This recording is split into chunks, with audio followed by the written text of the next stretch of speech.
ദൈവത്തിൻ്റെ അതിപരിശുദ്ധ നാമം മഹത്വപ്പെടുമാറാകട്ടെ. നമ്മളിന്ന് വായിക്കുന്നത് വിശുദ്ധ ലൂക്കോസ് എഴുതിയ സുവിശേഷം 1-ാം അധ്യായം 1 മുതലുള്ള വാക്യങ്ങൾ. നമ്മുടെ ഇടയിൽ നിറവേറിയ കാര്യങ്ങളുടെ വിവരണം എഴുതാൻ അനേകം പേർ പരിശ്രമിച്ചിട്ടുണ്ടല്ലോ.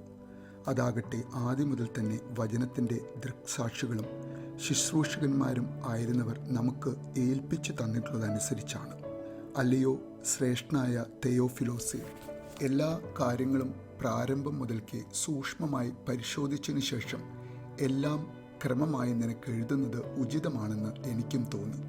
അത് നിന്നെ പഠിപ്പിച്ചിട്ടുള്ള വചനങ്ങളുടെ വിശ്വസ്തതയെക്കുറിച്ച് നിനക്ക് ബോധ്യം വരാനാണ്. ദൈവമേ, സ്തുതി നിനക്ക് യോഗ്യമാവുന്നു. ഭാരിക്കുമോ. വിശുദ്ധ ലൂക്കോസ് വിശുദ്ധ പൗലോസ് സ്ലിഹായുടെ ഒരു സ്നേഹിതനായിരുന്നു എന്നും പൗലോസ് സ്ലിഹായുടെ കൂടെ തൻ്റെ 2-ാമത്തെയും 3-ാമത്തെയും യാത്രയിൽ വിശുദ്ധ ലൂക്കോസും അദ്ദേഹത്തെ അനുഗമിച്ചിരുന്നതായി നമ്മൾ വായിക്കുന്നുണ്ട്. പിന്നീട് റോമിൽ കാരാഗ്രഹത്തിലായിരുന്ന സമയത്തും പൗലോസ് സ്ലിഹയുടെ കൂടെ വിശുദ്ധ ലൂക്കോസും ഉണ്ടായിരുന്നതായി നമ്മൾ കാണുന്നു. മത്തായി സ്ലിഹായുടെ സുവിശേഷത്തിൽ നിന്നും വിഭിന്നമായി ക്രിസ്തുവിൻ്റെ ബാല്യകാല സുവിശേഷം വളരെ വ്യക്തമായി എഴുതിയിട്ടുള്ള ഒരു സുവിശേഷം കൂടിയാണ് വിശുദ്ധ ലൂക്കോസിലെ സുവിശേഷം. പിന്നീട് നമുക്ക് കാണാം, സ്നാപക യോഹന്നാനെക്കുറിച്ചുള്ള ഒരുപാട് വിവരണങ്ങൾ ഈ സുവിശേഷത്തിൽ ഉൾക്കൊണ്ടിട്ടുണ്ട്. വിശുദ്ധ ലൂക്കോ തന്നെയാണ് അപ്പോസ്തല പ്രവർത്തികളും എഴുതിയിട്ടുള്ളത് എന്ന് നമുക്കറിയാം. അദ്ദേഹം ഒരു യഹൂദനല്ലാത്തതുകൊണ്ട് തന്നെ വിജാതീയരുടെ ക്രിസ്തുവിനുള്ള രക്ഷാകര പദ്ധതി, ആ പദ്ധതിയെ ഉൾക്കൊള്ളിക്കുന്ന വിധത്തിലാണ് അദ്ദേഹം തൻ്റെ സുവിശേഷങ്ങൾ എഴുതിയിരിക്കുന്നത്. അതിനൊരു ഉദാഹരണമാണ് യേശു വിജാതീയരുടെ ഗലീലയിൽ പഠിപ്പിച്ചുകൊണ്ട് തൻ്റെ രക്ഷാകര ദൗത്യം ആരംഭിക്കുന്നതായി ഈ സുവിശേഷത്തിൽ കാണാം. സകല ജാതികളോടും രക്ഷയുടെ സദ്വാർത്ത അറിയിക്കുവാൻ താൻ ശിഷ്യന്മാരെ ചുമതലപ്പെടുത്തിക്കൊണ്ടാണ് ഈ സുവിശേഷം അവസാനിപ്പിക്കുന്നത്. വിശുദ്ധ ലൂക്കോസ് ഒരു വൈദ്യനും ആയിരുന്നു.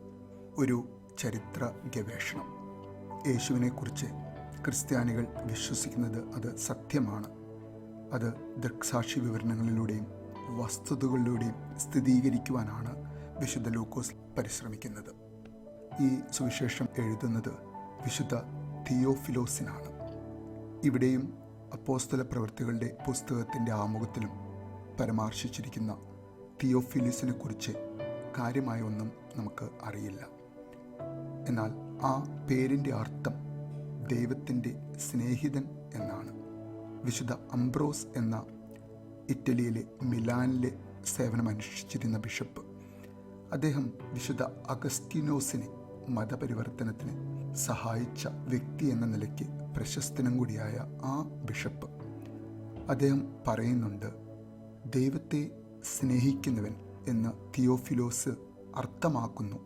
അതിനാൽ നിങ്ങൾ ദൈവത്തെ സ്നേഹിക്കുന്നുവെങ്കിൽ അത് നിങ്ങൾക്ക് എഴുതിയതാണ് എന്ന് ആ ബിഷപ്പ് പറയുകയാണ്.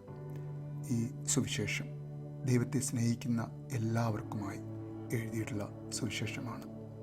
ദൈവമേ, നിന്നെ സ്നേഹിക്കുവാനും ഈ സുവിശേഷം ആഴത്തിൽ മനസ്സിലാക്കുവാനും ആ സുവിശേഷത്തിനൊത്ത് ജീവിക്കുവാനും ഞങ്ങളെ ഓരോരുത്തരെയും യോഗ്യരാക്കണമേ. ദൈവത്തിൻ്റെ സ്നേഹിതനായ എനിക്കായി എഴുതിയിട്ടുള്ള ഈ സുവിശേഷം അത് എൻ്റെ കാതുകൾക്ക് ഇമ്പകരമാക്കുവാനും എൻ്റെ മനസ്സിനെ കുളിർമയുള്ളതാക്കുവാനും നീ ഇട നൽകണമേ. നിൻ്റെ സ്നേഹം, ആഴത്തിലുള്ള സ്നേഹം, അത് മനസ്സിലാക്കി അതിനൊത്ത് ജീവിക്കുവാൻ ദൈവമേ എന്നെ നീ സഹായിക്കണമേ എന്നുള്ള ഒരു പ്രാർത്ഥനയോടുകൂടി നല്ല ഒരു ദിവസം നിങ്ങൾക്കെല്ലാവർക്കും നേരുന്നു. ദൈവനാമം മഹത്വപ്പെടുമാറാകട്ടെ.